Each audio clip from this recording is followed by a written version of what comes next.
All right. Hello, everyone, and thank you for being here. My name is Trovarsi, and you are, let me say that again. Shit.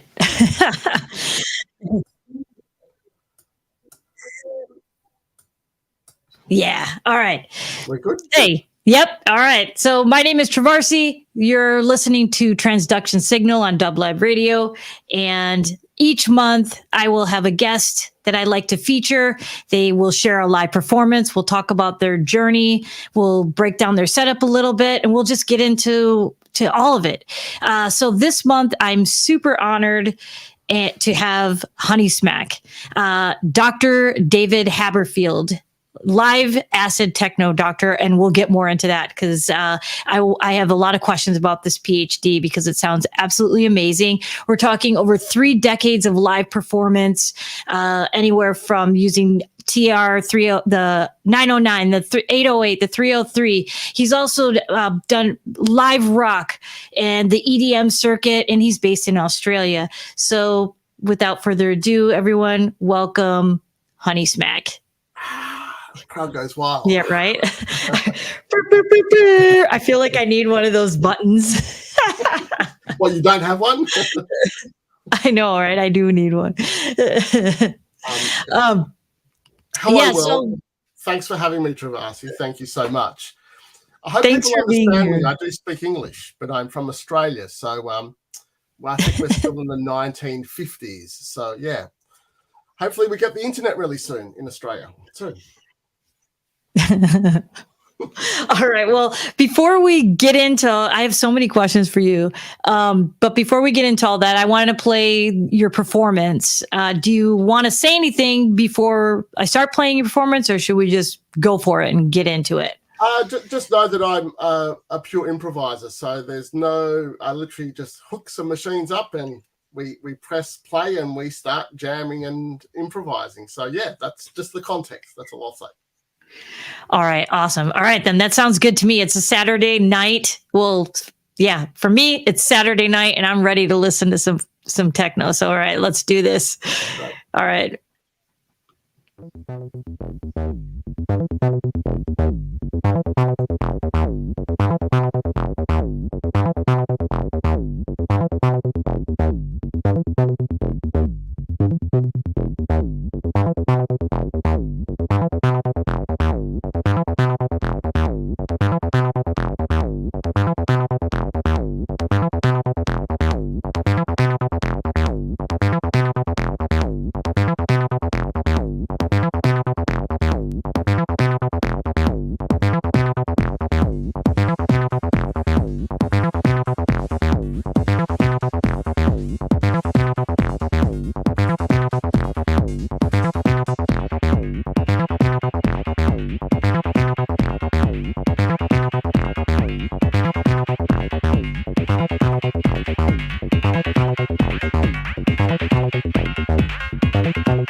What the hell? Oh, that was so good.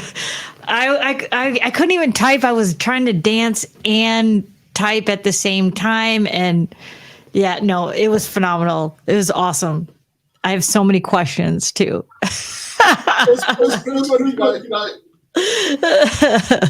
The thing about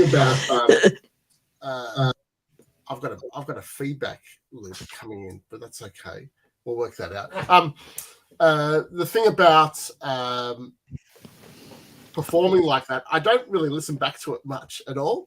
So in this situation, I'm forced to kind of listen to it. It's pretty good, And I remember that, when I recorded it, I was really tired, and I just had a gig, a couple of days beforehand, and other projects, and family, the pug, the sun, my wife, right. Life getting in the way. But it's good because I like those situations that there's never going to be the right situation. So it's like turn everything on, hit record. Because Trovarsi needs it, So there you go. So thank you.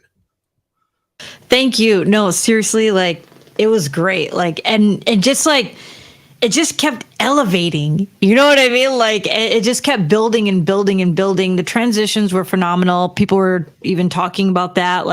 It just had such a great flow. And I really want to stress again the fact, in case people are just tuning in. I know a lot of people that are in the chat already. Also, thank you, by the way, for being here, listening, supporting the show. I know they're also big fans of yours, but people that are just hearing you for the first time, just to reiterate the fact that you start this is all improvised, and it's amazing. I love it. Love it. It's a total flow, like Dean just said, total flow, great vibe.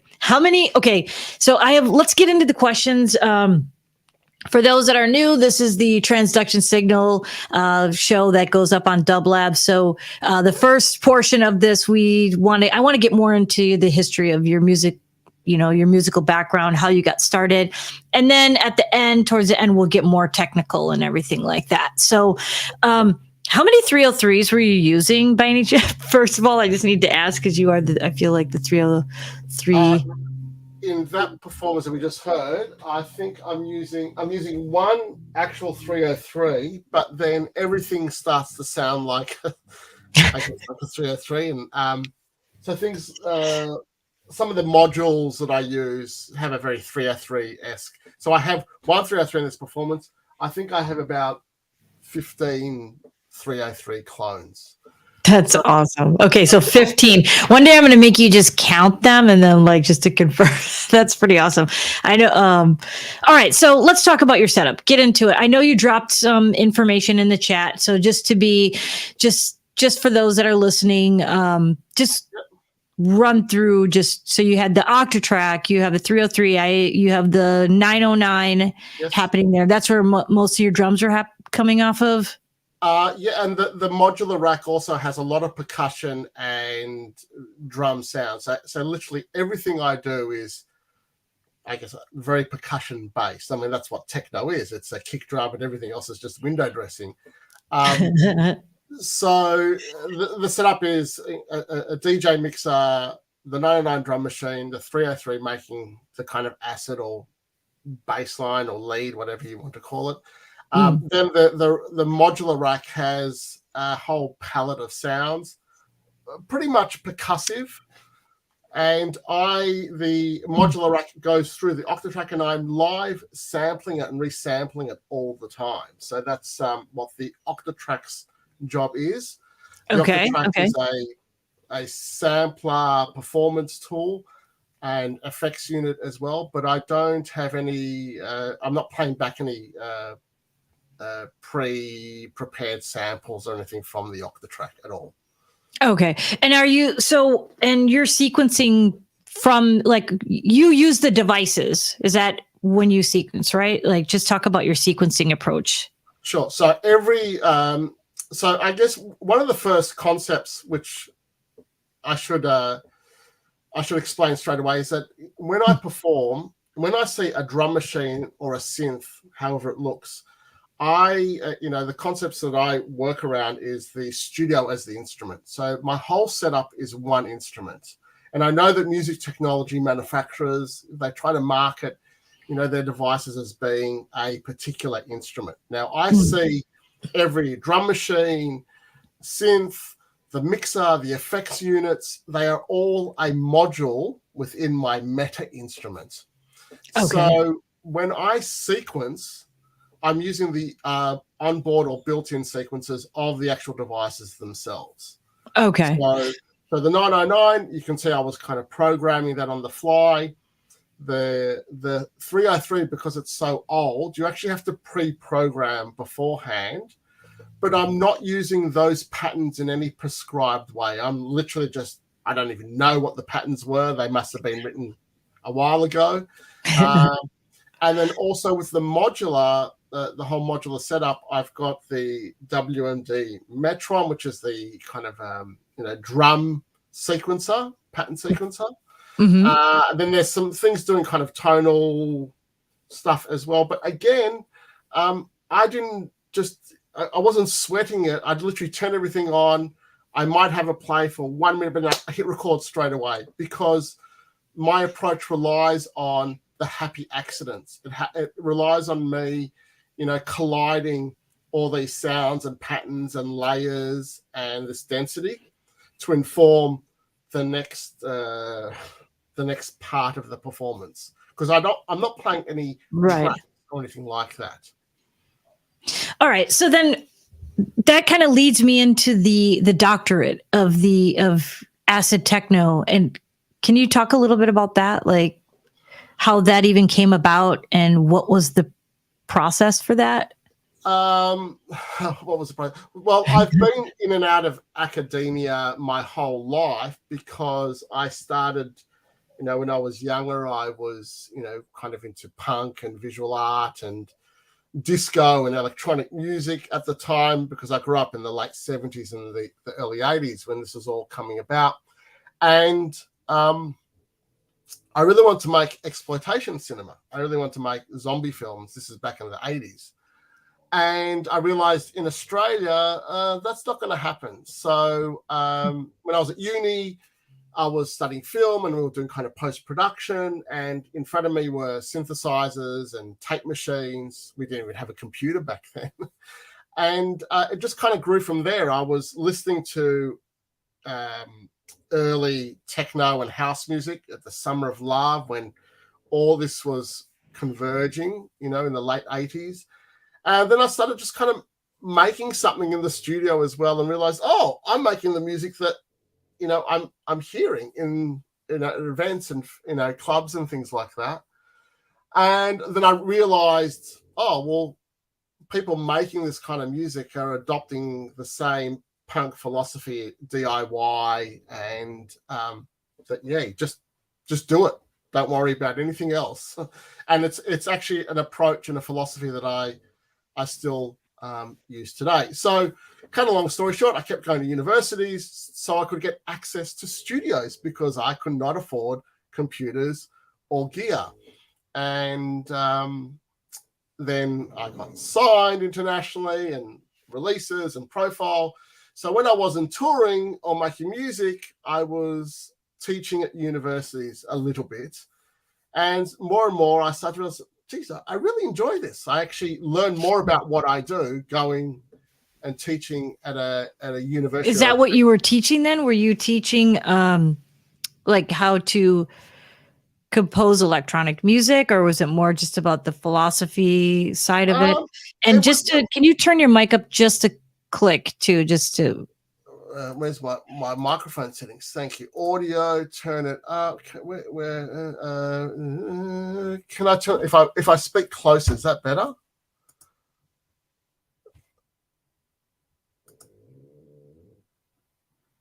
Is that any better now? Can everyone hear me? Oh, I've been muted. I can't hear you. Can you hear me? Oh, yeah, I can hear you. Okay. Is that better if I speak a little bit more? Yeah. I project my voice a bit better. Yep. How about that?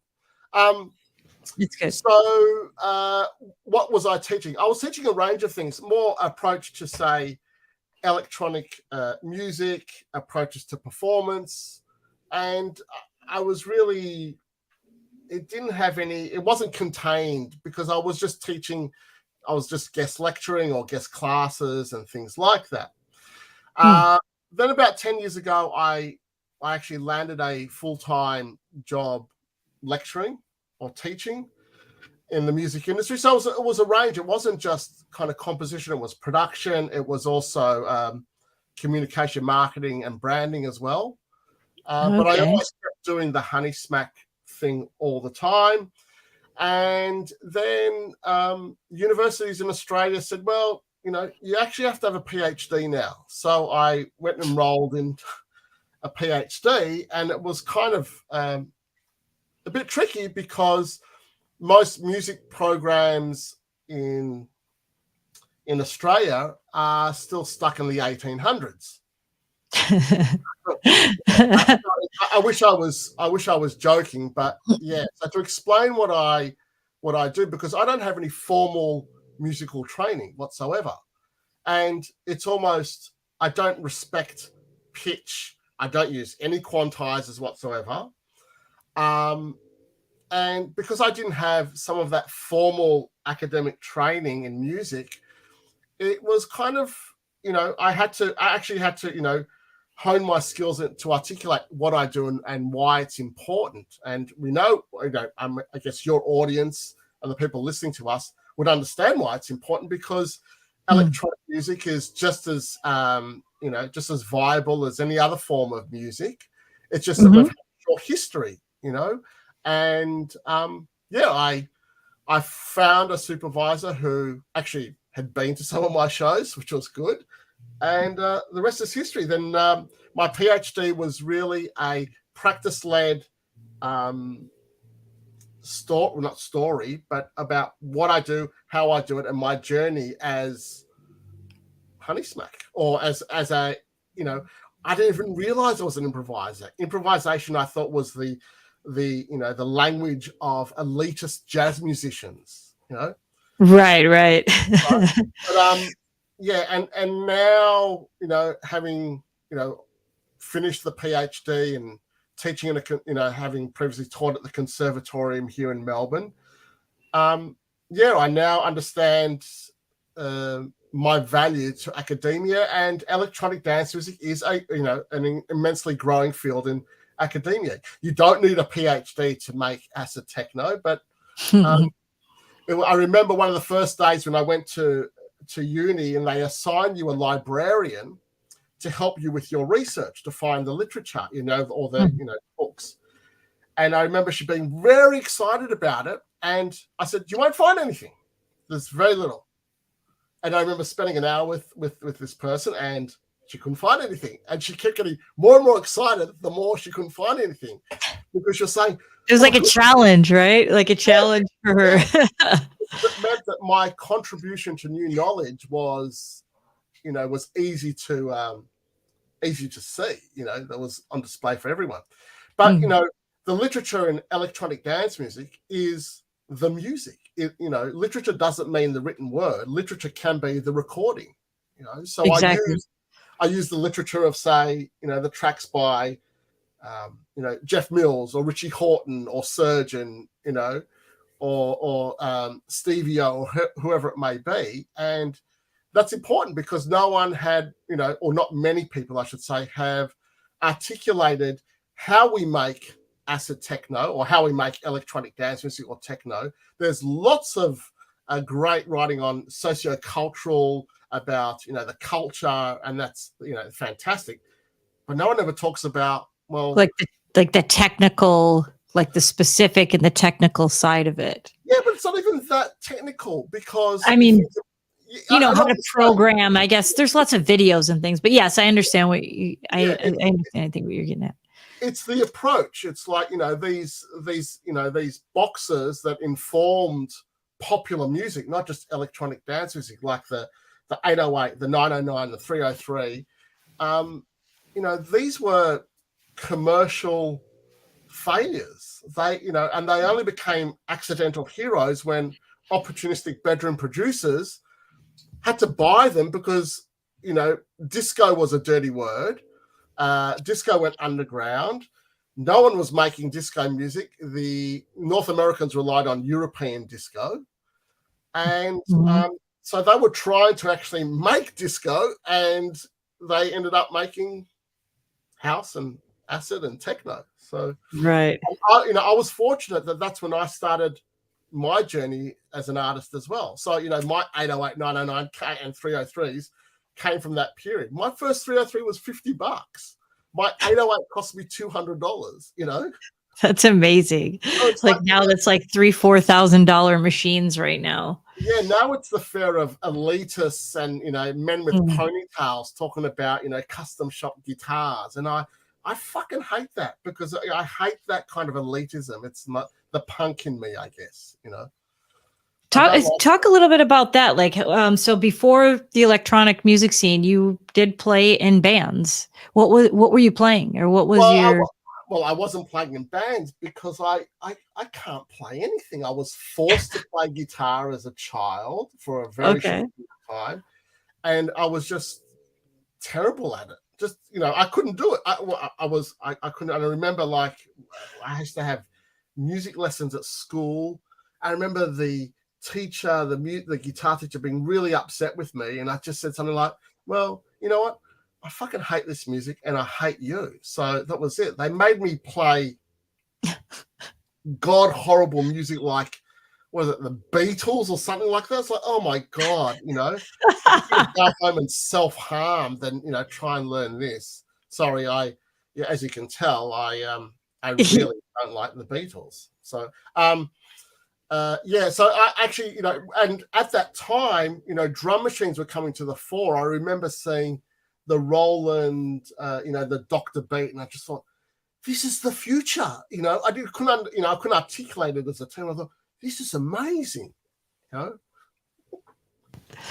So were you aware, I guess, of, just because obviously the whole social media, things like that are nowadays, you just see everything that's happening all over the world. But what about, DJ Pierre and just the approach of him using the 303? Like, were you fully aware of that? Or because I feel like it was right around that he was, doing that, and then you shortly after that.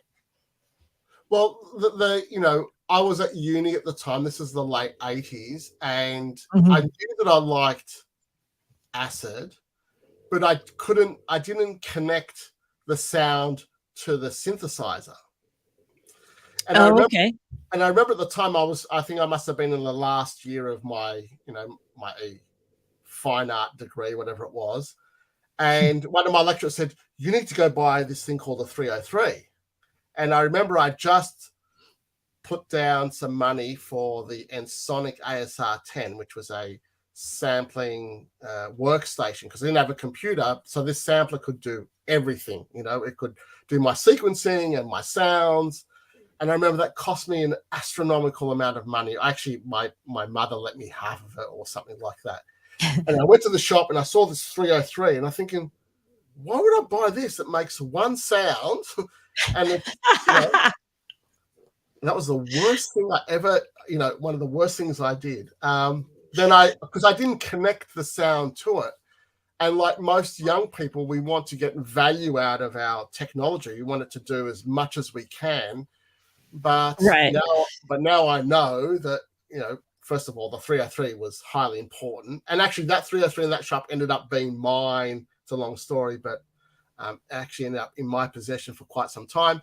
But now I realize that, I don't want a piece of technology, whether it's a synth, a drum machine, or a module, to do everything. I just want it to do one thing. Right. But I guess then it's like, it's such a different, different time and different approach, because nowadays, you can just turn on YouTube, and if you don't know something about a specific machine, there's at least 10, 15 videos or people that are making videos on it so you can have an idea, versus back then we didn't have the social media and all of the technology that we have today to research, drum machines and synths. So it's cool and interesting to hear that, you liked it, but you didn't connect the fact that that was the 303, and you're like, why the hell do I even need this thing? And it's like it's now such an iconic thing. Like now when people say the 303, it's like immediately the sound is associated with that instrument. So yeah, it's interesting. And the aspect of these early machines is that there was lots of limitation, with the technology, with what they could do. And it's those limitations that breed great creative results. I even think today, even with, modular synth, the whole modular synth thing is great. And I avoided it for as long as I could, because I knew it would just be like crack cocaine for me. I knew it would be. I think it's like that for everybody.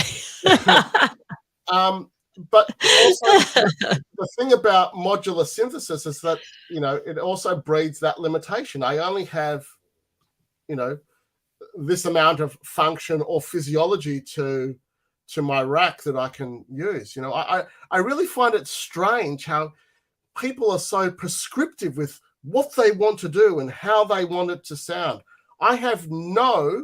When I make music or I perform, I'm not interested in what it's going to sound like. I'm interested in just like putting it all together and start jamming, because the result will come from my interaction with my studio instruments. Whereas I know that traditional musicians, typically tend to think, oh, I want something that will sound like X or Y. It's like, no, I don't want anything that sounds X or Y. I want something to challenge me, sonically, musically, and kind of physically as well, because that's how the audience interact with this music. They, as people just saw, and people's reactions like, oh, this is awesome, because they're actually moving. Oh, they're typing, but they could be moving as well. Right. And I feel like just as you talk about your approach, and just, it's very freeing. It's liberating. I myself, find like, oh, I'm listening, or I'm playing a certain note, or I want to play in a certain key, and I'm not the only one. Or like you're saying, like people that play traditional instruments, they're looking to play,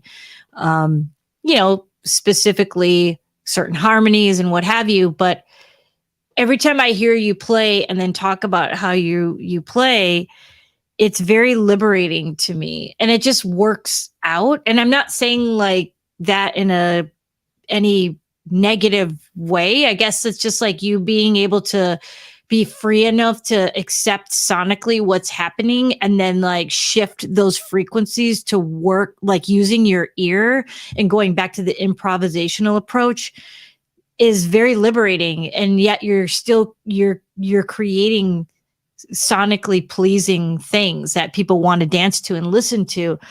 And yeah, I just wanted to just say that, like, it's just because every time I think about that, like we all get stifled, I guess, and think I want to specifically make a certain sound or play a certain key. And totally. And look, what I find from mentoring, not just students, but say early career artists, or even artists who are, well experienced, is that the thing about all creators, they're so worried about how their work will be received. And I think everyone really needs to be able to not, learn the art of not giving a fuck, because your happiness doesn't come from other people, And it's weird because it's ironic, because we all want everyone to enjoy our music and we want it to resonate with people. But you can't take a marketing survey. Did you like it? Would you like it again? If Honeysmack did this, you just can't do that, because and this is the whole problem with social media, that young people are so worried about what nobody says to nobody else. Right. I mean, that's definitely true. I'm not going to deny we do get hung up on that. I want to also just let everyone know, I'm sure they just saw I dropped your Patreon link in the chat, because I know you do some extra things there. Like you mentioned the word mentoring, so I wanted to take the opportunity to do that.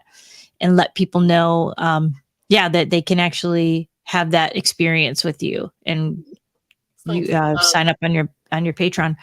And most people, when it comes to mentoring and coaching and learning online, everyone wants to know how to use something, how to use it inside out. It's like, it's amazing. Again, I still think it's stuck in this antiquated, everyone is worried about a technique. It's like, right. People are less worried about finding their approach. You've got to find your approach. If you don't find your approach, then all you're doing is being technically proficient in whatever the device or software that you have. Someone who is great at Ableton Live, someone who's great at Ableton Live doesn't necessarily equate to someone who makes great music. And it's the same with modular synths or a new drum machine or a new device that someone is bringing out. I guess that's why YouTubers and all those, do very well. And, I think they're amazing. But, I don't proclaim that I know certain bits of technology inside out. I just know what my approach is. And I know that it makes me happy. Sure, I'm just like every other human being on the planet. I will also go to a video, How many times have I watched Alex's videos on, WMD stuff? You know what I mean? Right. Yep. It's things like that. It's like, hang on. I wanted to, I remember seeing Alex saying I could do this. All right. I just quickly watched that part. Okay. And then I will, try and replicate it. But when I replicate it, it's going to be different. Like I say to lots of students, you can come to my studio and I'll show you how to use all the gear, and the music you make will be completely different, because we've been making music our whole lives. And, the instrument doesn't make the music, it's the human being. But, when I was younger, we used to go into music stores to buy synths and stuff like that, and they would throw us out because we weren't real musicians. Nowadays, we have stores that are just dedicated to idiots like me. No, okay. So we're approaching the top of the hour. So I want to also ask you, do you have any releases coming out? Do you have any shows in the works? I know you just played a really big show. I just played a really big show at a venue, it's a nightclub venue in Melbourne called Revolver Upstairs. It's kind of, I've been there. I first played there opening week 25 years ago. I did a big show there. We've recorded it. We recorded the audio, and we had a videographer come and shoot the whole thing with broadcast cameras. So we're looking at turning that into a release. I'm always giving stuff to labels and say, we want something. And it's like, I have a weird relationship with recorded music, because my value is the performance. And you have to be there, because the energy of being right in front of me is different to hearing a recording of me doing the same thing. Because I'm not recording, I'm not replicating the past. I'm not recording a track. I'm not playing a song. Right. Let me ask you a question then. So when you do think of, hey, I want to record something, potentially, I want to maybe release it, do you then go into your, starting the improvisation, of the recording? Do you just 2-track it, or do you... or do you think of okay, I'm going to build it up, break it down to kind of give it some sort of quote unquote track structure so it can be released as a track, or at least a beginning, a middle, and an end sort of thing, so you can really know? No. And look, there's no standard approach. Sometimes I will feel like that, and I will do things like, I will solo certain sounds whilst I do things. We might come back and do something with that. I never do. This is the thing, I always have that. I always have that, that thought, but it's really the moment. If it's not recorded, then the moment is gone. It's like we can spend so much time, money, and energy making the studio perfect so we can capture this and have great audio this and 24-bit and, 126K or whatever it may be. But you know what? If that idea is not there, then it doesn't matter how you captured it. The great example I give is White Stripes. They recorded something on a 4-track Tascam tape recorder, and that, presented them to the world. And again, my early tracks was literally down to a DAT tape. So it was just a 2-track. Okay. And I used to, you'll see, like, I think the photo, the promo for this had my old big Mackie 24-channel desk. I got rid of it. It's like, I don't need that much separation. It's like, I'm not a scientist. I'm just someone making, music for people on the dance floor, or, it's just a kick drum and everything else is just window dressing. So. Right. I like that quote. That's a very good quote for you. It's a Honeysmack. That's a true Honeysmack quote. But I think, it ultimately comes down to, and I mean this genuinely, it's like, if you're not happy with what you're doing, then your happiness is not going to come from knowing your a technique on some piece of technology, or having the right technology, or people being happy with it, or people giving it a great review, or anything like that, or having likes, or having millions of plays. That's not success for an artist. An artist must be happy doing it. And if you're genuinely happy, then, and you do it long enough, you will resonate with an audience. It's your happiness doesn't come from, and I know it's hard these days. I'm not downplaying its difficulty. You've just got to get rid of that noise. There's a lot of noise that enters, when people start to feel insecure about, maybe comparing themselves to other artists, and it kind of gets in their head, I think, a little bit, I'm not a superhero either. I have exactly all those fears and anxieties as well. Maybe I'm just better and I'm older and I've experienced it. And I just realized, it doesn't matter. It doesn't matter. I love doing this. If you didn't like it, Let me ask you one more question. So before we, we're at the top of the hour, and before we end the interview portion, what advice would you give to somebody who's just starting out to play live? Like they're going for their first gig. They're getting ready for their first gig to play live. Sweat the journey, not the result. Be in the moment, not the result. You do it long enough, you will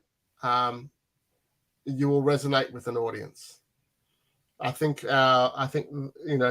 today's world of music technology and creativity in music is too worried about what the result will be.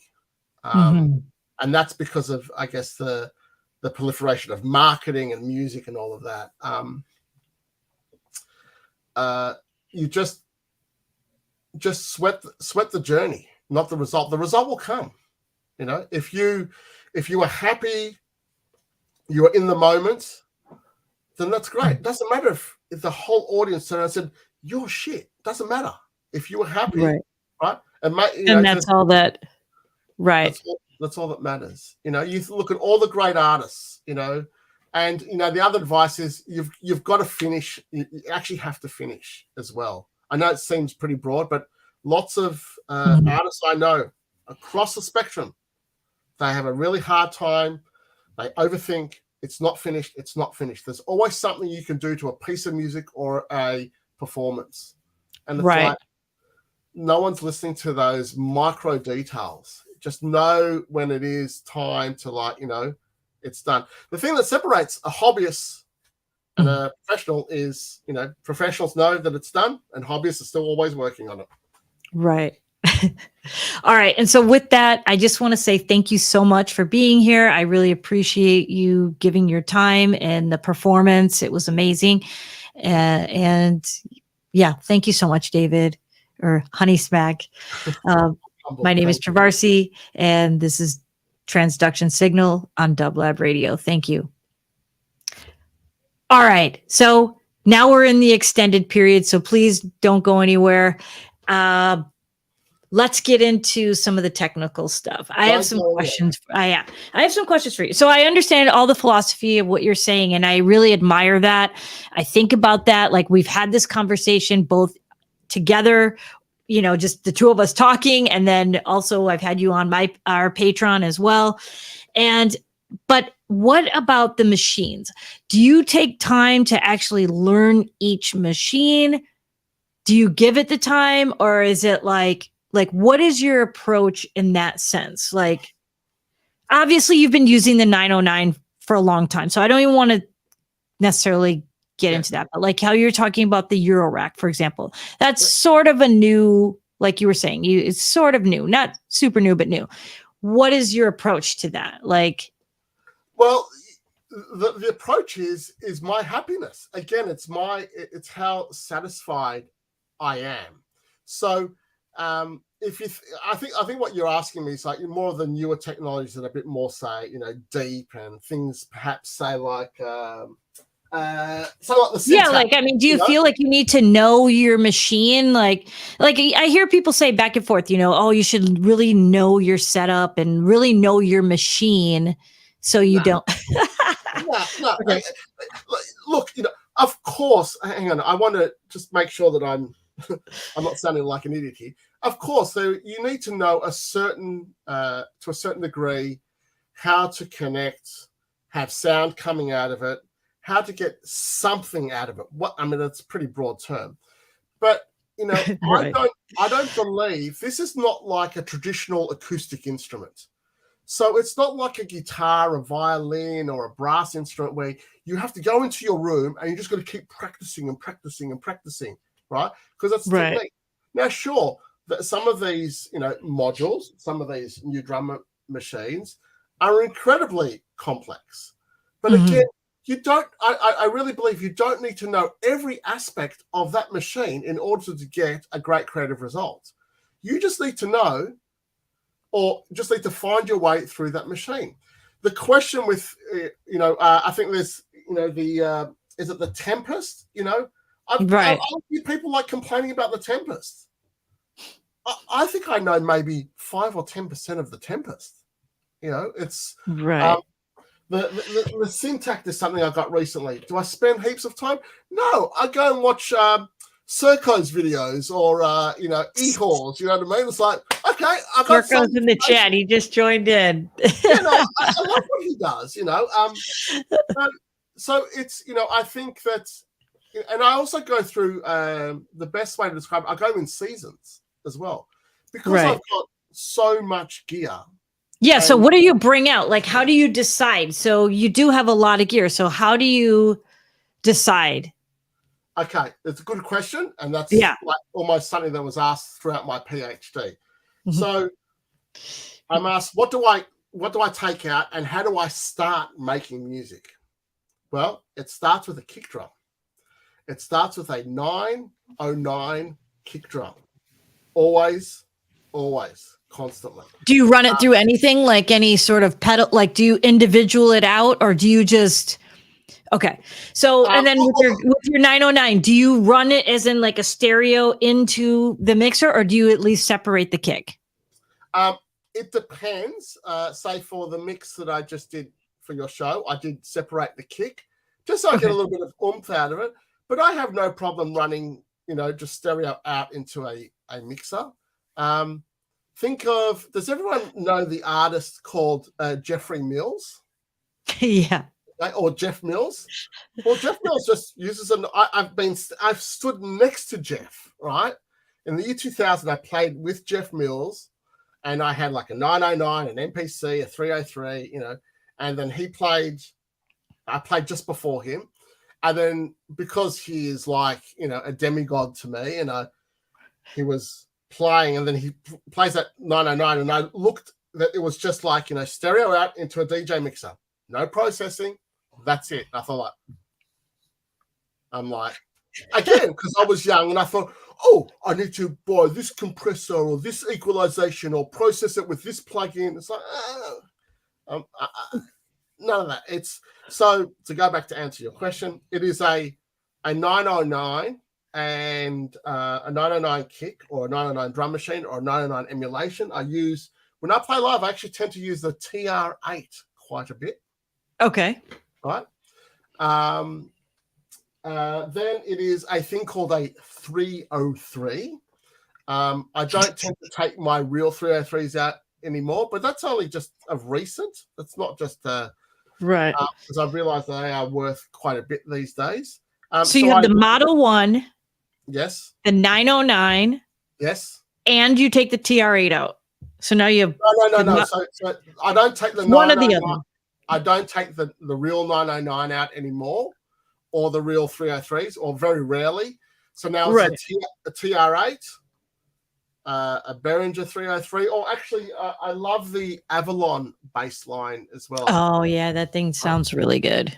And the reason I like it, I like it because I can actually program it live. That's why I actually like it a lot. Then it will be the Octatrack and the modular rig going through the Octatrack. So I typically use, can you see behind me, I've got like the performance case. If I stand up, can you see? Hi, everyone. So I generally take something like this out, a little 84 HP. But for the performance, I use the bigger Amalgamon case. Okay. Yeah. And I run the modular through the Octatrack. Okay. And then the Octatrack into the Model. Into the Model 1. And then I might have a spare channel or two. So those two spare channels will either be another drum machine, like a machine drum, a rhythm. It tends to be an electron box. Okay. Because I'm familiar with the workflow, or the Syntakt or an Analog 4. And the last channel could be, it might be a D fan if I'm not using it in my modular rack already, or it could also be like another a 202 or a Quadrant Swarm or something like that. Got it. Okay. So then this is what you take with you. So like, I know you play in the studio, it's, like you have everything kind of at your fingertips, but you would pack that to go. What about like traveling? Have you thought about do you pack this all in like Pelicans? Like if you want to get on a plane, okay. So I do interstate shows in Australia. So I have a Pelican 16-15 case, and I have to take my Model 1 with me. So I have a case that fits everything except my modular. So I will take the Pelican case that has most of the gear in it. My IntelliGel performance case is 84 HP, so I bring that with me as checked-in luggage, and then I have one. As a carry-on, you mean? As a carry-on? As a carry-on? Okay. Yeah. Mm-hmm. And then I have a small bag for leads, and that's it. Okay. So it's very contained. The show that I just did last week, it was so chaotic because I perform in the middle of the dance floor. I don't perform on stage or anything like that. I like the risk of someone throwing drinks on me and things like that. But I actually like to be right in amongst the crowd. It's really important for me as an improviser. And I remember I didn't have room for the last two boxes, so all it was drum machine, 303, modular Octatrack. That was it. Okay. It does definitely give you a better, different and better feel when you can be closer to the crowd. Yeah. It's just such a good vibe. Somebody just go ahead. What were you going to say? And I'm just saying the limitation of having less gear is also fantastic. I also got the Pulsar 23 as well, which I use in a different project. So I have like a project with a drummer called Dumb Machine Music that we've just started playing, and we've recorded. So again, 100% improvised. So I have playing with a drummer. Who's got a TR8 giving me MIDI sync as well. So Yeah, I remember you talking about that. It's pretty cool. So you'll come for that setup. It's the Pulsar. One other thing I think you said, right? Like a smaller, like little modular rig. And then he plays a live kit, like a live drum kit. Oh yeah. He's like whacking the shit out of those drums. So I play the Pulsar, a 303, and a very tiny little pallet case, which just has a delay and a BIA in it. That's about it. Gotcha. So somebody asked what modular sequencer, and I know you mentioned the Metron earlier, but I also saw another sequencer in your case. Is it the Metropolis? So you use both of those? Yes. In the larger case, I would use the Metron, but in the smaller case, I don't. I just use like a Steppy or something like that. Okay. And what do you sequence the Metropolis with? Is that where you're getting those higher, like, textural sounds when you were for your set? Okay. Yeah. So what voices do you sequence the Metropolis with? Metropolis, not Metropolis. Oh, the Metropolis. Okay. The Metropolis will be everything. So I'll send CV or pitch to pretty much any module that has a pitch input. Okay. But then I will have I will crossfade or I will mute the CV. Okay, so you basically take the pitch for that sequencer. I think there's only one or two pitch outs, right? And then you just send that to all of the voices. Yep. And then you use like a crossfading module to turn off, I guess, or turn it down. Yeah, so primarily every module is getting different gates or different gate sequence. Okay. They typically have the same pitch being sent to them. Mm-hmm. But I might use like the pitch out of a 303 as well. Okay. And then you don't tune anyway. So even if you're sending them all the thing, it doesn't matter because they're all like different pitches anyway. So even if you're sending it a quote unquote C or whatever, it doesn't matter. Or that particular voltage. Right. Okay. I don't even know what that means. It's like, I don't know why does it only go up to H? Is it H or J? What do the notes go up to? J or K? I don't know. It's just like G. All that traditional. I have to say, and I bash it around a little bit, but I bash these people around, and I don't mean to. I think that traditional music theory is a code. That's all it is. It's a set of rules and codes. And I respect those people who know it. It's amazing because I know some amazing musicians. But when it comes to electronic dance music and techno, it doesn't mean anything. It's like it doesn't mean that you'll be better at it. Right. For those who come from a traditional music background, it's very hard for them to break that code. To undo it, and it is hard to break. And when they see me, just like the reason I love the Metropolis is because I'll just dial in a sequence, and I'm just listening out to what's coming back at me. And if I don't like it, it's not a mistake. I use that to then direct the next part or the next transition or the next part of the performance. So with transitions, so that's another thing, your transitions in your performances are great. So is that something that you've been doing this for so long, but like practice, would you recommend that's something that people should really try to focus on is transitions, like how to get in and out of stuff, especially if it's improvised and it's, I guess any tips about that? Well, because I'm not looking at it from a micro point of view. I'm looking at the macro sound. I'm looking at all the bits that are coming out of the, the speakers, or right, whatever it may be. And I don't cue anything. I'm not preparing something, so I have to rely on my understanding, my broad understanding of what I've got in front of me. And the kind of textures and tones I will get out of a particular section. So I tend to look at all the different devices that I have as almost like a piece of clay or a color on a palette, a color palette like an artist uses. So if I think I want to go from painting something in blue to painting something in red, there may be value in going from, grabbing a whole bunch of blue paint and red paint and something will come of it, or I might have to wash my brush and try just red all on its own. I guess you have to trust your flow.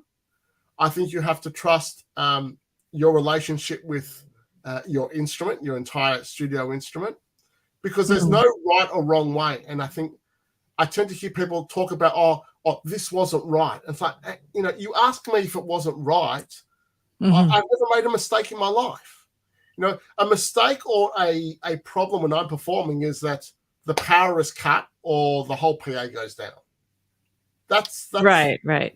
But well, someone said here, transitions equal mixers plus ears. So the Model 1 is sort of new because you were using this bigger mixer. But before the Model 1, when you'd play out, would you use like a 16-channel mixer or like what would you use? Well, thank you, Adrian, for saying transition equals mixer.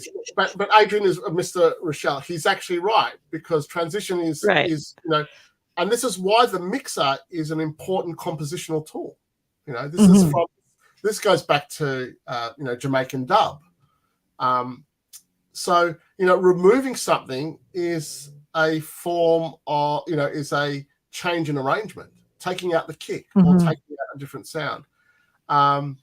So yes, it's important that you focus on the mixer, the separation of what you have going or what's coming into the mixer and what's coming out, and how you control the inputs and outputs. Sorry, I forgot your question, Trovarsi. Well, I was just more like for somebody who's, what would be your advice for somebody who's, they're just starting to play live, it's easy to say mixers plus ears, for those who like I've DJ'd, I mix my own music. So yes, I think of, okay, what frequencies, what you're bringing in, bringing out. But for somebody who's new, like what advice or techniques would you recommend for them to try and like work with in their studios just to kind of build that muscle of bringing things in and out? Because you could say like using a mixer, bring in the highs, bring in the lows, but with transitions becomes a flow of music. Like, do you count, for example? Are you thinking of, you know what I mean? Like, because when you're listening to your music, it's not abrupt changes. You know what I mean? Like, it has a nice flow to it. It doesn't necessarily sound like you're counting and every 16, quote unquote, or 32, something is changing. Yep. But I'm just saying in general, like, but also you've been doing this for 3 decades. So it's now become a second nature for you versus somebody who may just started doing this like a year ago or 2 years ago, or look, I think it's about. Okay, I'm going to try and give you a I mean, I'm asking because I'm sure I see in the chat too that there are a lot of people that have just, they may have been DJing, but like obviously you can apply those tools, but some people haven't been playing for live for very long, so they would appreciate. It's about managing. It's about managing what you have in front of you. So the thing about artists, we all think that we need to add something all the time. We always, this is not right, I need to add something. When in fact, when it comes to, say, electronic dance music and techno, the removal, it's construction and deconstruction. That's literally what techno is. It is like we're building a density, then we're deconstructing that density and then we're building it up. So one will have to say what you have in front of you, what is creating certain sounds and textures, and either start to remove and add. So as you can see in my performances, I'm always building up and building down, you know. And I'm not too worried. Again, I'm not too worried. I know I've got giving that dynamic, making those dynamic changes. So you would tell people that, like, I would say, like, you know, people would ask me, and it's like, you know, just be mindful of building those dynamics, building that tension, like creating that tension and letting something breathe for a little while and letting it ride for a little while before you just, you know, when I perform, it's like the house can be burning down, the studio can be burning down. I'm still playing, right?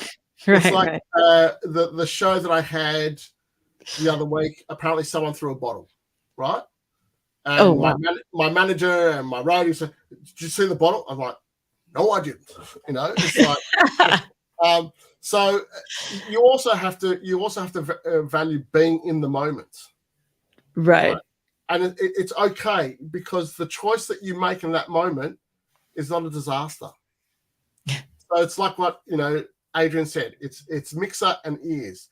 You know, it's also listening to what you're doing. And you know, the great way of learning how to do this is go and listen to artists that you really love, right? Right. And do some active listening, not just like, oh, put it on in the car or what have you. Sit down, listen to a live set, or sit down, listen to a DJ set for that matter. Listen to how the tracks are evolving. As you said, listen to the dynamic. Right. You know, what do you think that artist is doing? You don't have to have the same gear. It's got nothing to do with that. You just have to be able to evaluate it, you know, and apply it how you believe it will be applied to your setup, you know. And it doesn't matter if it's modular or software or hybrid, or, you know, you've got a real 909 or you've got a, you know, whatever it may be. It doesn't matter, you know. This is all just like a whole lot of, you know, I've got a pantry full of ingredients, you know. I'm not using ingredients every time I play, you know. It's like you wouldn't use a wok to bake bread, but maybe, you know, you could, you know. Hey, if that's all you got. No, I want to check in with everyone in the chat, see if they have any other questions, and also thanks for being here. I appreciate everyone's comments too, just talking about like their approach and advice to each other. I like, it's always good to like just to get other people making comments in here. But if you have questions, please drop them in the chat now. We have David here. This is the opportunity for you to ask him anything. Someone's asking about a mono machine. Yeah, I do use the mono machine as well. Where is it? It's actually just like, it's not on, but can you? It's there. Yeah. Okay. Again, but I always have, because I'm not traditionally trained, everything I use in a very percussive manner constantly. You know, it's so even the mono machine, which has this incredible depth and, you know, that electron, you know, I'm familiar with the electron, you know, the machine drum I bought long. Why acid? That's a good question. Why acid? Fuck, that's a really good question. Why acid? I'll tell you why acid. Now there's an academic answer. Well, I don't want to be academic. It's because the 303 gave me license to make music, to make tonal music, and its limitation. So the way in which I program a 303 and the way I use it is applied throughout my studio. So when I you know, I complete, because I don't have any understanding of pitch, and this is literally what Pierre and Slam and all those early acid house artists were doing. They didn't even have the manual. Roland shipped the 303 to North America without a manual, so they didn't know what they were doing, and it was a complete commercial failure, because real musicians couldn't program specific bass lines at all. Right. I remember. Yeah. So you put it in the hands of opportunistic producers who are not worried about what other people will think, right, so to speak, Right. And they just start playing with this thing that sounds like... And not worried about the manual or how it says they're supposed to be using it. Right. I mean, and again, that is my approach to technology today. So if I get a new module or a new piece of... I've got like every drum machine that has been available right now because my other job as an editor for a music tech publication, I've been sent all these drum machines. And I don't read any manual. I turn it on and I start playing. And then I realize, okay, maybe I need to learn something here, you know? Right. I have to say, I'm the same thing. I open it, plug it in, play with it. If I can't figure it out, like, then maybe I'll go. That's when I start going to the manual. Or Exactly. if it's the Metro and I just message Alex. I know he's in the chat, so I just had to razz him a little bit. So that's the reason why Acid, and I think it's a sound that I've just loved, and because I know I can make Acid, I guess. Someone's asking about going down the modular rabbit hole. Is there any? Well, the great thing about modular is that you're designing your own, instrument and rack, but don't ask other people what modules to buy. Unfortunately, the best way is buy it, use the shit out of it. If it doesn't work, sell it and buy something else. It's like, you watch all these great, I mean, unless of course it's Alex or someone like that showing you how to use the WMD modules, but you really have to find your approach. It's really, I think that's one of the keys to being unique in this world of everyone doing, a similar thing. Mm-hmm. How am I finding the Percons? I've only played with it for like, I think maybe 2 hours now. And yeah, I like it and I want to like it more. But I do hesitate. Well, you just need to get into it more. Is that?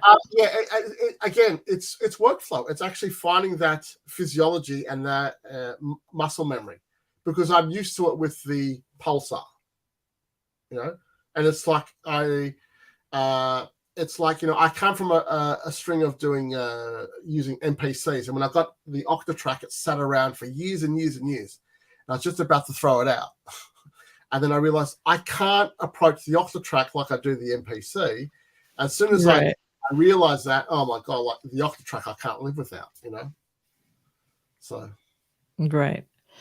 Yeah, the Octatrack is a whole different beast. I feel like you need to learn a specific thing that you want to do with it, and then approach that first. And then as you learn those things, and it'll kind of unfold for you. Yeah, but it's definitely, you can't try to do it all at once. That's for sure. The Octatrack is like, when it's an open-ended environment. This is the thing about the Octatrack. It's not a machine you just turn on and you can just start making something. You actually have to prepare and build your environment.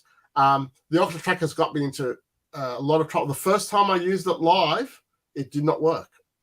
What happened? Or do you even know what happened? I'm playing to I think I was playing to like 5,000 people. It's like, do I say, hey, everyone, just could you just wait? I'm not sure how the Octatrack is working. No, you right keep going. And then I had a big job interview for a university, and it didn't work in a session that I was teaching a class. It was like, it's a true story. It just did not work. And then I realized it was one of the bugs at the time. This is many years ago, and I didn't clear the sampling buffer. Anyway, it's all water under a bridge now. Right. But yeah, my Octatrack, it's a Frankenstein. So I don't ever start new projects. I just kind of, it keeps evolving. Right. And Adrian makes a good comment. He says, with going back to modular synths, the benefit of using modular is that it actually forces you to work within the limitation of the module itself, and also to actually listen. It actually trains your ear to hear what's coming out and those nuances where, in other synths that may have lots of presets, it's easy just to dial up a new preset if you get bored or frustrated. But with modular, you can't do that. You actually are stuck with the mode that you're in, or the functions that you have in front of you. Right. Well, this is, I really appreciate this talk. Like, I always appreciate it anytime we have a chance to talk, but I'm happy to have this opportunity to share it with, everyone else and my viewers. Do you? My dog hasn't moved at all. So I know, I didn't hear him snort once. Well, he snored pretty loud here, and he hasn't moved. He hasn't busted my balls to go out or anything. So it's pretty good. Benefits of having a pug. Now, I just want to check in one last time to make sure if anybody has any questions, drop them in the chat. Otherwise, I think we should wrap it up a little bit. But I've got a question for the audience. All right. Okay. Go for it. Put it out there. Do people feel that live improvised techno has a? I'm trying to formulate my question because you put me on the spot, and I thought I've got a question, which is, do you think that live improvised techno has a popular place in electronic dance music, say over DJing, whatever that may be today? Because DJing, a lot of DJs can now kind of remix on the fly and things like that, or do they think that kind of live improvised techno is pretty now? Just while people are thinking about their response, just have a sip of water, right, and think about it. So there was a word that I missed in what your question was. So do you think that people? So repeat it again. Repeat it. Do people believe that live improvised techno has just as much value or more value than, say, the whole DJ? Than DJing, because I know that DJing can also do a lot of improvised remixing and what have you. I think I don't know. While people are thinking about that and writing their responses, I'll have to say I think it depends on what group of people that you're referring to. As an artist, I would think that playing live, there's a little more value to that in the sense of you're having this opportunity to create new music in that moment. But also DJs are playing, like mastered and released tracks. So it's just, I feel like it's different. I don't know. You know what I mean? So let me ask a different question, because I know there are a lot of live electronic artists. I know there's lots of them. And most of them are not improvising. They are actually playing back tracks that they've rightly produced. And, there may be a small improvised component to their performance. I'm generalizing, so please excuse me. Right. There's layers. There's people that either go 100% improv to sketching out their entire set and playing it live, meaning bringing out their whatever have you, and everything sort of in between. But as people are saying in the we'll start with electronic sounds audio, he's like, I think most people don't understand the difference, sadly, and I think that is true. You know what I mean? When it's hard, because I feel like when you go to the club and you're listening to someone and they're playing mastered finished tracks, right, and they're and the crowd is on the dance floor dancing, that's what they're sort of used to, right? And so then even when I listened to, for example, Lady Starlight, I listened to an interview that she did, and it was interesting because she was like, the first 5 minutes that you play live, you need to ignore the response to the crowd, because they need to have a few minutes to get acclimated to the fact that the sound is now different. And I thought that was a really good, I know it's an obvious thing, but I'm glad that she said it out loud and, addressed it, because it does have a different sound. And I think that once people kind of get past those moments, then they're like, yeah, they're into the live music. And then especially when it's in a situation where you actually can get on the floor and play, I think it does a disservice when someone plays live and they're sort of kind of off. Totally. Yeah. You know what I mean? Because you're missing you're missing the concept. Like people say to me all the time, oh, that was a great DJ set, and I'm like, part of me is insulted. And then the other part of me is like, well, I guess if they think like they had such a good flow and this other DJ, like, it's like, then I'm not like, I take it as a compliment in that sense that I guess it had like a nice flow and people were dancing. But at the same time, like I'm up there, creating music. So I think it just depends. Like here, let's look at some of the people's comments. But that's the reason why I play on the floor. I think people like Carl Clocks are starting to branch out, exploring live improvised stuff, has made it more legitimate. But there's also been like Jeff Mills, Richie Houghton, Surgeon, who've been playing live and yourself who are, pretty well known in the community, have been playing live for a long time. Let's see. And DJs had to make the tracks to get gigs. I don't know about that. Like, I guess DJs do make tracks, but there's a lot of DJs out there that don't produce at all. There's nothing wrong with that. I'm just saying that there's a lot of DJs out there that don't, and they've chosen to focus on honing their craft of DJing. I think they're very different journeys, very different. Like being able to DJ and take tracks and really take a group of people on a journey and read the crowd and move with the crowd is a different craft, I think, than playing live. And that's just my personal opinion. But look, I have a strange relationship with DJing, and I think that these days that DJing, the art of DJing, it's diminished. That's not to take away some of the amazing hip hop DJs and some of those great, techno DJs. But I've always had a weird relationship. I can't go watch a DJ. It's so that's why I choose to play live. And based on what you're saying about what Lady Starlight was saying, which I think is a great comment, is that that's why I play on the dance floor. I want people that, even if they don't know what live is, it doesn't matter, right? They can see that someone is moving, that my physiology is changing the sound, Right. And it's dangerous, and it's risky. Wherever I can, I refuse to play on a stage or what have you. It's because people need to. I remember I had to do a big festival early last year, and it was like in the middle of the bush. So I couldn't play in the middle of the floor. It was full of dirt everywhere, impossible.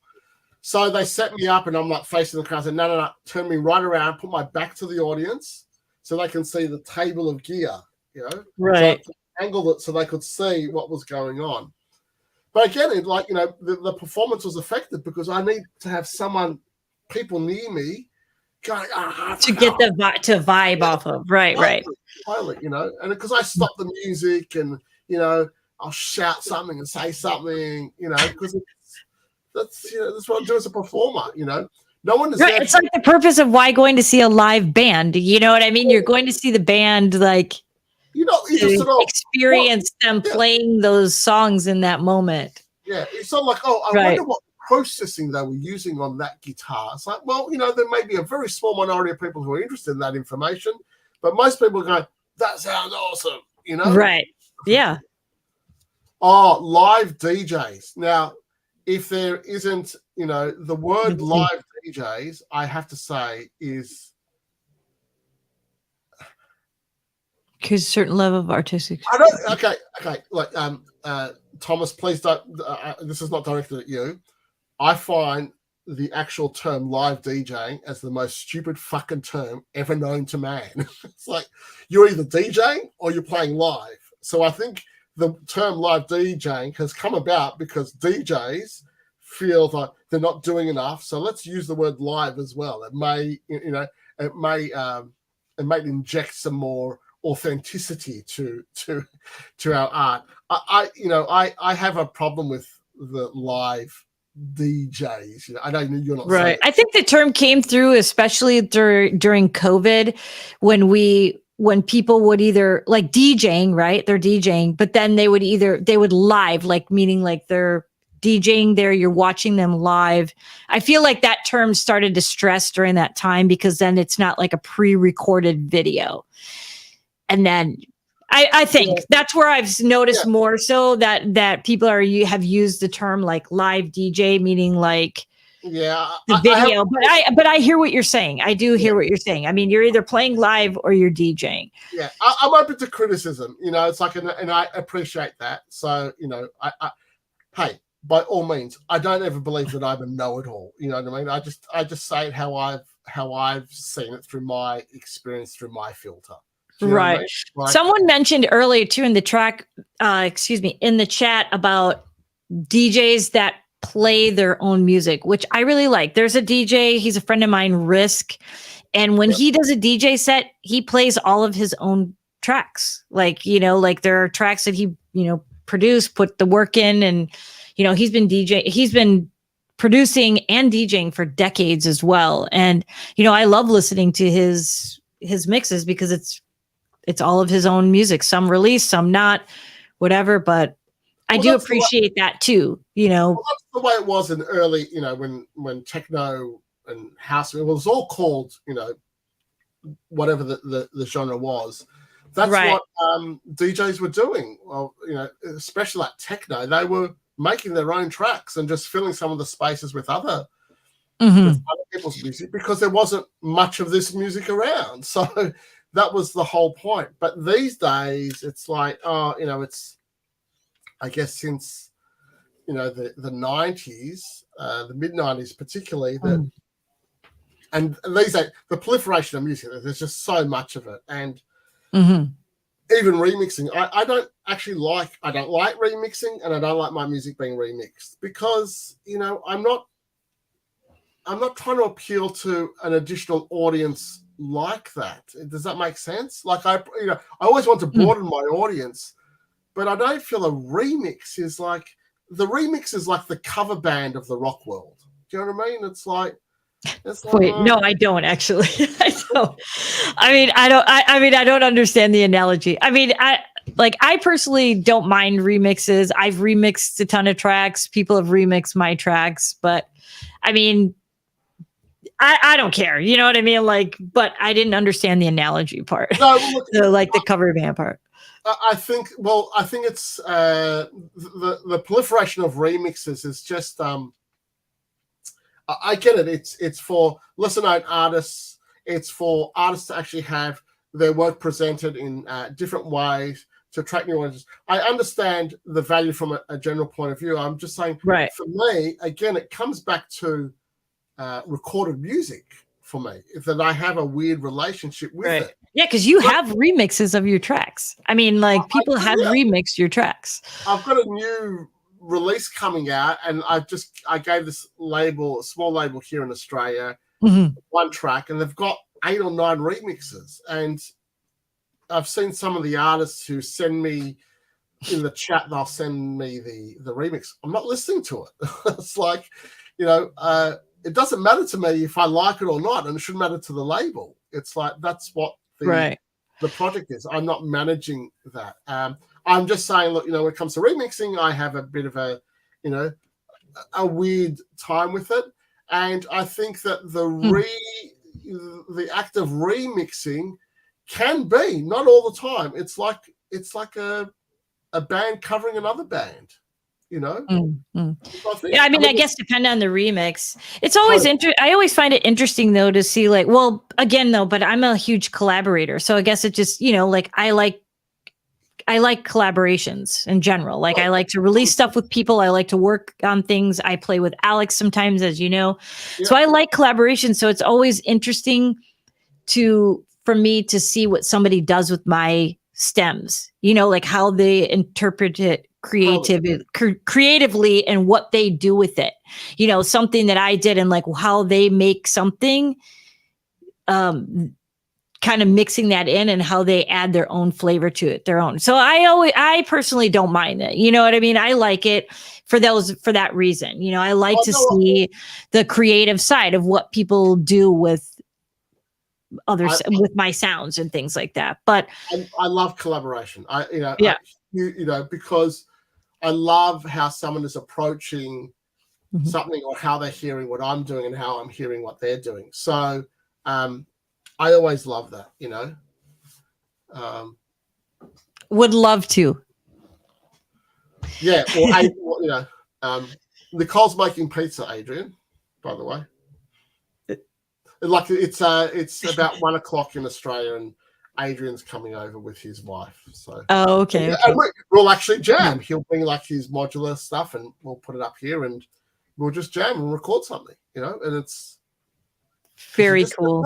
You gotta capture the moment. Yeah. CK Sample and I figured out that whole like how to play like remotely together, so we should all try it sometime. Excellent. Love to do it. Yeah, I think it would be fun. But yeah. So I don't know. I just want to check in one more time. Yum, yum. He said he's ready for the pizza. All right. On that note, you know, I'm ready for dinner. So I do appreciate you being here. I always love our chats. Thank you so much. I know we're going to chat again. Like, must be super lag. Wait, what? But yeah, thank you. Thanks, David. I appreciate you taking the time and chatting here. And I did drop your Patreon link in the chat. I want to do it again. I'm also going to add it to the description. Let me drop it in there one more time. Everyone has your Instagram, I believe, but I will drop that in there too. I mean, search Honeysmack. I think you'll find. Yeah. Have you uploaded anything recently, like to your SoundCloud? Anything? No, I might pop this thing after it's been published, after you've done the DubLab show and all that. I might put it up, you know. Okay, cool. Yeah, that'd be great. And there's my YouTube channel, which has new stuff on it all the time. So YouTube Honeysmacked ED, you know. Right. So, yeah. I just did a thing with 7303s at the same time. Oh shit! All right, I gotta watch that. All right, I'm dropping it there for those who, I'm sure they all have it, but just in case, I dropped it in there. Thank you again so much. I really appreciate your time. Thank you everyone for tuning in. Have a great weekend, and thank you everyone. Thank you for your kind words. I'm always humbled. I know it sounds weird, but I am humbled when I see this direct, you know, interaction and feedback. Oh, this is awesome. So I'm like, okay, thank you. Because I don't tend to read social comments at all. I just, you know, I don't have time. But when I see it like this, it's like, oh, I'm kind of, you know, forced to. So it's good. Thank you. Cool. Thank you. All right, everyone. Have a good one.